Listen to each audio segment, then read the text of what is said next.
Hello, hello. Welcome back to Happiness by Habit.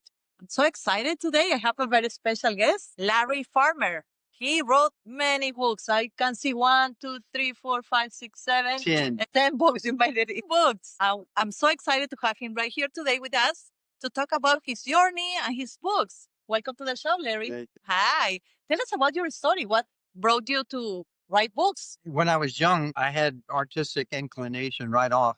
And then in elementary school, the teachers would have us write stories. Mine would always be the one that got read to the class. Oh, wow. I mean, that's nice and it does make an imprint. But the point is, I already had an inclination and a desire, and it just kind of egged it along. Right. And then later on, even in college, I took a creative writing course, and my prof would brag about, things like that. They encourage you. I'm putting it that way. They encourage you. So any desire I had, inclination I had, got like, maybe it's realistic. Yeah. We'll see. And so later, after I backpacked around the world, I was in the Marine Corps back in Vietnam. And then I came home to the war at home where my generation hated people like me for being in the Marines, things like that. I mean, and part of it was too, it just made me more defiant and I ended up backpacking around the world, adventure and just looking for your head and all this. And I went through 42 different countries. Wow. And then when I came home and got a job and settled down, I joined a writers club, the Brazos Valley Writers Club out of Texas A&M, and joined critique groups, and you write. And then finally I decided, I want to do this. Yeah. And luckily I got published real fast. Oh, wow. And that inspires you. And I write basically what I know about adventures I've been on and ideas I had, and also having been a Vietnam era Marine, I mentioned things like that. So I have some tidbits in there. Oh, I love it because I'm sure you have so many stories to tell. I have a lot, and I have another one coming out. Really? Yeah. What is your favorite book? It's hard to say. I know It's hard to say. so many. Possibly this one, A World Without Love. Okay. If anybody out there knows that title, you can't copyright titles. So I stole this from the Beatles. Paul McCartney wrote a song called A World Without Love, and Peter and Gordon sang it, and it just seemed to apply to the story inside. So I took it.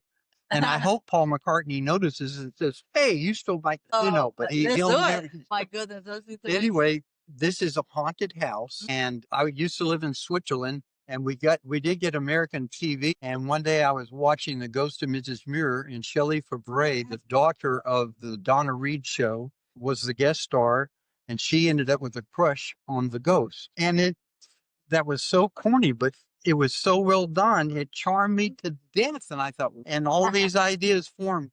25 years later, this came out of me. And the main character is a Marine from Vietnam era, in this case, Louisiana. If you think of a haunted house, everybody thinks of Louisiana. Yeah, Louisiana. So I did Louisiana up near Shreveport, Spring Hill. And in this case, has a little bit of reincarnation in here. They had been lovers in previous lives, and even a brother or sister in previous life. It's just like their lives were intertwined. Interesting. And here they come back. And then in 1973, they got married. And then within a week, she was murdered. And the guy, based loosely on me, but I mean, just to have a reference point, he was so distraught. He ended up committing suicide. And he is the one haunting this house. Wow. 40 years later, a girl shows up that looks exactly like the murdered girl. This house is haunted, so they buy it and then sell it, give it away almost. And it's selling cheap. And she's from Kansas City, moving here. Hey, what a steal. I'll buy that. Little did she was told it's haunted, but who believes that stuff? Turns out it's really haunted. And it turns out she had a mission that she did not know about, to come rescue him, because this tortured soul stuck in this house that he's haunting. And she came to reconcile him and bring him back to sanity, you might say. So that came out of The Ghost of Mrs. Muir. You asked me how the hell that happened. Oh, wow. That's interesting. It was fun to write. What are you working on now? Right now, man, I hate to say this, I got arrested. keep it. I got arrested in 1979 in Tucson, Arizona for murder. I really did. You really did get arrested. You I didn't really I get didn't really, murdered. you know, didn't really get, but all of a sudden the cops come. I was hitchhiking. I was still backpacking around the world and I was making my last leg, landed in LA, and I'm hitchhiking back to Texas to try to finally settle down. And then Tucson, Arizona, I stopped and ate at a restaurant, ate some tacos, and there was this waitress there. And I put a quarter in the jukebox and played a song. And we chatted a little bit, kind of flirted a tad. And then I went on my way. And I'm telling you, all of a sudden I see these cop cars coming, and I think maybe they're worried about me. They weren't worried about me. They were worried about me being a bad guy. Somebody that looked like me had murdered somebody earlier. Oh my gosh. Near that restaurant. What? And so they stopped, read me my Miranda rights, and arrested me for murder. And they're taking me back to Tucson, and I'm confused about it all. And in the process, I asked, "What's this all about?" And they saw that I wasn't acting, but still, I could be. Yeah, I could be lying. And so they explained it, and I thought, "I'm being arrested for murder." And they said, "Yes, we're taking you to the precinct now." Then they said, would you happen to have an alibi?" And they told me the time of the murder. I said, I was at a restaurant and there's waitress here would remember me. And she did. So they let me off. Oh my gosh. And I made a love story out of that. Oh, did that really happen? The love story part, or you just made it up? No, I want to say what I did in reality. I thought I just got off. There's a murderer out there that looks like me. I'm getting the hell out. And so I that was a wise I idea. flew home That was a in wise real idea. life, but don't tell anybody. No, no. I made a love You know, the story. I story made a love story out of it. that story is much better than the real one. That's awesome. Which book Yeah. is that? It's not in That's here. a It's new coming. one. It's coming out soon. That's a very Same publisher. Same. Oh, very The nice. Wild Rose Press out of Adam, New York is my publisher. Oh, that's a good one. And this is a series 39. What is this about? Now, there is Vincent van Gogh had a painting called Starry Night. One of the And most it's famous. beautiful. Yes, Yes. yes. One of the most famous paintings in the world. Right? And Don McLean, singer-songwriter, loved it and loved the story of Van Gogh and made a song called Vincent. And it starts off, Starry, Starry Night. And so I took that. You can't copyright a title. So I took that, and that's the title of my book. So I see a lot of musical influence on your Yeah, books. I used to be a country singer in Switzerland. What? That I is a did. new I had one. my country band. And In traditional Switzerland. in Switzerland.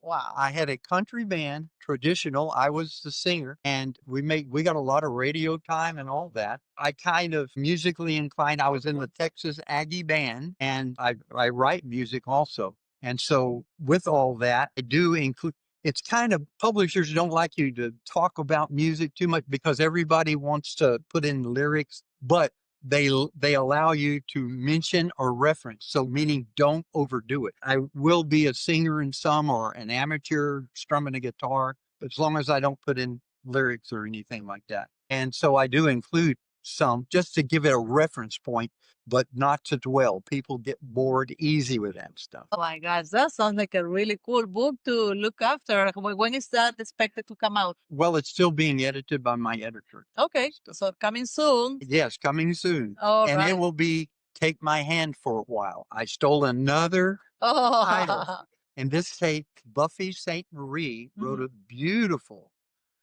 heartbreaking song, Lost Loves. And that's my title. that's a good one. Actually, that's a And, catchy title. and that'll be the song the guy that gets arrested for murder plays on the jukebox that she remembers. Oh, you just added that. That's And like so I cool, use cool that. I touch. use that for the title. And we do fall in love, this waitress Ah, and me. yes, that's a nice one. Nice story.